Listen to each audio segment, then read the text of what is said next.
युद्ध की सबसे बड़ी बात यह है कि तुम डिस्क्लोज मत करो कि तुम क्या कर रहे हो, क्योंकि लड़ाई के समय जो विरोध होता है अपनों का, वो बड़ा पेनफुल होता है। किसी से मत बताना कि मैं आईएएस की तैयारी कर, बताना ही मैं। हर घर में कोई केकई है, कोई कंस है, कोई शिशुपाल है। हिडन करके रखो अपने आप को, हिडन। पागल बन के रहो, पागल। तुम क्या कर रहे हो किसी को पता ना चले, सब तुम्हारे पीछे पड़ जाएंगे ना, रिश्तेदार, रिलेटिव, नेबर, सब। तो जिनको कुछ नहीं करना होता है वो इन लोगों को बहाना बना लेते हैं, और जिनको कुछ करना है उनको समझ में आ जाता है कि यार ये तो सबके जीवन में।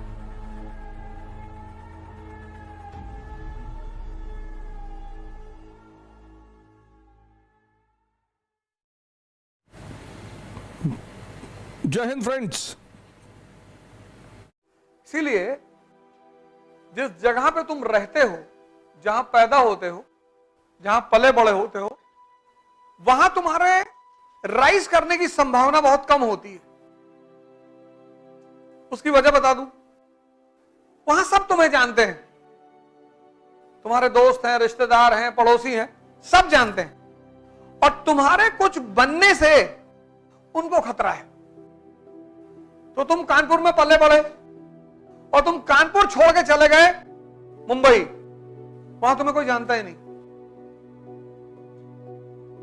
तुम 3 बजे उठ रहे हो, एक्सरसाइज कर रहे हो, योगा कर रहे हो, प्रणाम कर रहे हो, पढ़ रहे हो, किसी से मतलब ही नहीं, क्योंकि तुम्हें कोई जानता ही नहीं। बस यही फायदा है अपनी जगह छोड़ने का, यह बहुत बड़ा फायदा है। जो लोग तुम्हें जानते ही नहीं, मुंबई में तुम्हें कौन जानता है? कोई नहीं जानता। कोई कोल्हापुर का है, कोई सोलापुर का है, कोई सतारा का है, वो तुमको कोई जानता ही नहीं। और लोग तारीफ कर रहे हैं तुम्हारी कि भैया 3 बजे उठते हैं। ये बगल में भाई साहब जो कानपुर वाले हैं, 3 बजे भैया उठते, भैया हमारे लड़के को भी उठा दिया करिए। तुम्हारे आईएएस बनने से उन लोगों पे कोई फर्क नहीं पड़ता, तुम्हारे मंत्री बनने से, बिजनेसमैन बनने से। तो जब भी तुम अपनी जगह को छोड़ देते हो, रामचंद्र जी ने घर छोड़ दिया, भगवान कृष्ण ने छोड़ दिया, मोहम्मद साहब ने छोड़ दिया, सब ने छोड़ दिया। तुम देखो कोई अपनी नेटिव स्थान पर रहा ही नहीं, सब ने, क्योंकि दूसरी जगह, अनजान जगह लोग आपको सपोर्ट करते हैं। जब तुम अनजान जगह जाते हो तो लोग तुम्हें सपोर्ट करते हैं, मदद करते हैं, तुम्हारी सिंपैथी दिखाते हैं तुमको, क्योंकि वहां तुम्हारा कोई होता नहीं। और सबसे ज्यादा विरोध अपने घर में करते हैं। रात में जाते थे हम लोग बरहा चेक करने, ड्रेन मिट्टी के होते थे, तो गांव में एक से एक खलीफा है। अब मिट्टी का वो है ड्रेन, उसको काट के दूसरे खेत में पानी बहा दिए। तो रात में 2 बजे जो है पिताजी बोलते थे कि भैया भैया जाओ चेक कर लो। अब फिर उसके बाद वो प्लास्टिक का पाइप आया, उसको काट दिए। गांव का जीवन बहुत चुनौतीपूर्ण है, बहुत। रात में तुम्हारे खेत में घुस गया, आलू उखाड़ उखाड़ के फेंक दिए, मटर काट डाले पूरी। और यही सब मजा है, वो भी करते हैं, हम भी करते हैं, और हम दोनों एक दूसरे को देख के मुस्कुराते हैं। पड़ोसी की भैंस गायब हो गई कि भैया 1.5 लाख की लाए थे। अरे अरे कौन लेके चला गया? वो देख रहे हैं, कहना बहुत गलत हो जाएगा। क्या हम ले गए?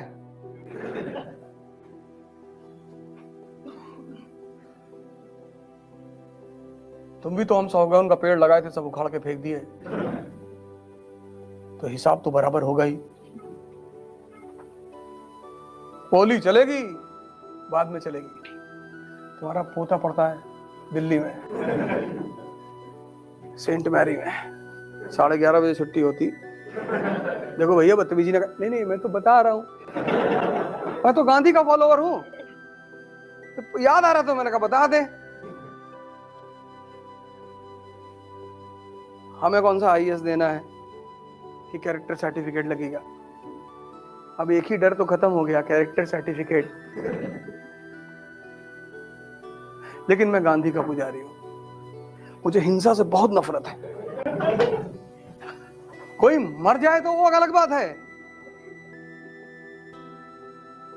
हम तो मच्छर टहलते रहते, तुमसे कहते कि भैया चले आओ, देखो हमको काटो नहीं, हम मार नहीं पाएंगे तुमको। ऐसे जीवन जिया करो। पर अगर तुम्हारे घर को लोग घेर लें तो छत पर पोजीशन ले लो, मार डालो बस 20 40 50 लोगों को। Self defence.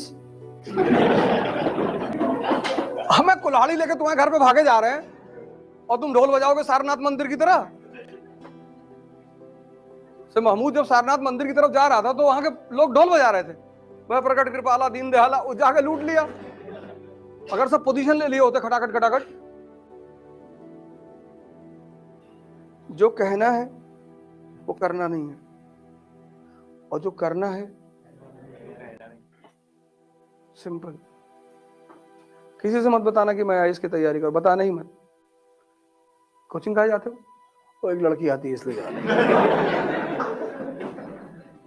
जिंदगी में कभी तुम ये मत दिखाना कि तुम बहुत सीरियस हो, सब तुम्हारे पीछे पड़ जाएंगे ना, रिश्तेदार, रिलेटिव, नेबर, सब। लोगों को एक दिन ऐसे ही सुबह उठे और पता चले कि 10th रैंक आई इसमें, नाम चेक किया, तुम्हारे पापा का नाम चेक किया, गांव देखा, भागे तुम्हारे घर की तरफ, और तुम कह दिए कि हम तो शिरडी टेम्पल में जाते थे तो फ्री में जो है वो सब क्वेश्चन में दिखाई पड़ गया हमको सपने में।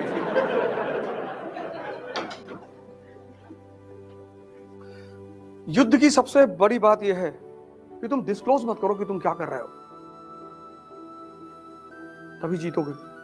अगर युद्ध में तुम नजर में रहोगे सबकी तो मार दिए जाओगे। हिंदुस्तान के राजा क्यों मारे जाते? ये हाथी बैठ के लड़ते थे।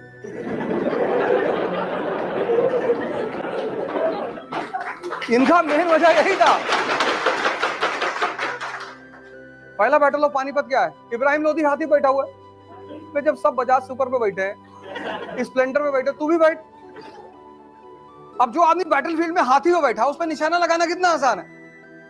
इन विदेशियों को, भारतीयों को हराने में टाइम नहीं लगा, क्योंकि चेस के गेम में अगर राजा गया तो खेल खत्म।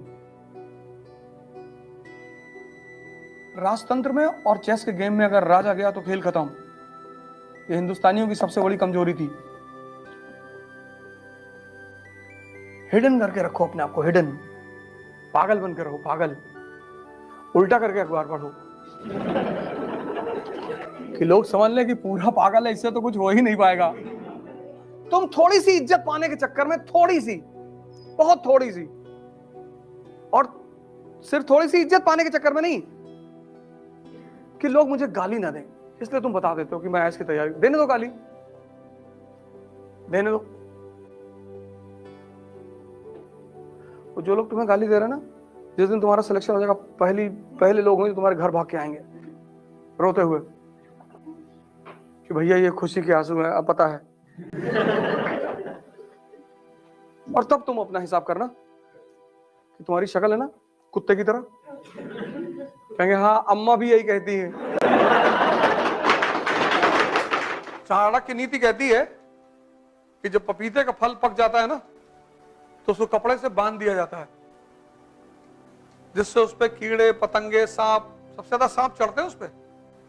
उसकी खुशबू इतनी तेज होती है पपीते की कि सांप चढ़ता है। और पपीते का फल जब पक जाता है तो बस हल्का सा पुश करो, नीचे आ जाएगा।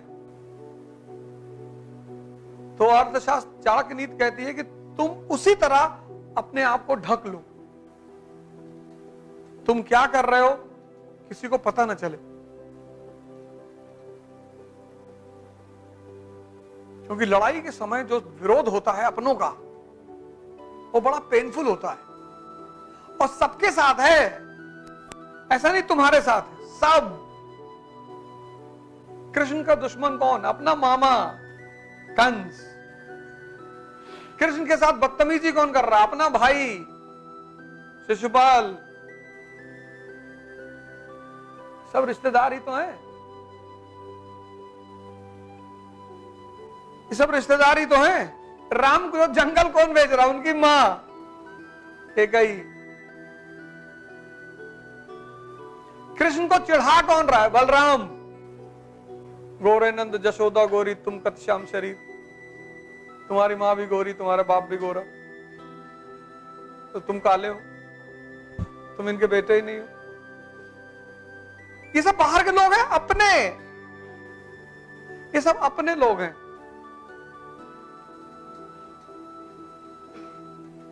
और ये सबके घर में है। हर घर में कोई केकई है, कोई कंस है, कोई शिशुपाल है। हर घर में कोई घर ऐसा है ही नहीं जहां ये लोग हो ना। और तुमको हमेशा बाहर के लोग काम आएंगे।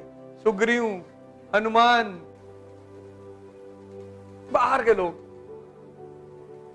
और जब तुम इन बाहर के लोगों के बल पे लड़के कुछ बन जाओगे, तब ये रिश्तेदार भाग के आएंगे। तुम एक बार हमारे मुंह पे थूक दिए थे, हम तुमको कुछ बोले थे?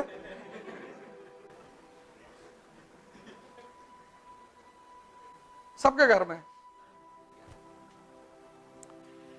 तो जिनको कुछ नहीं करना होता है वो इन लोगों को बहाना बना लेते हैं,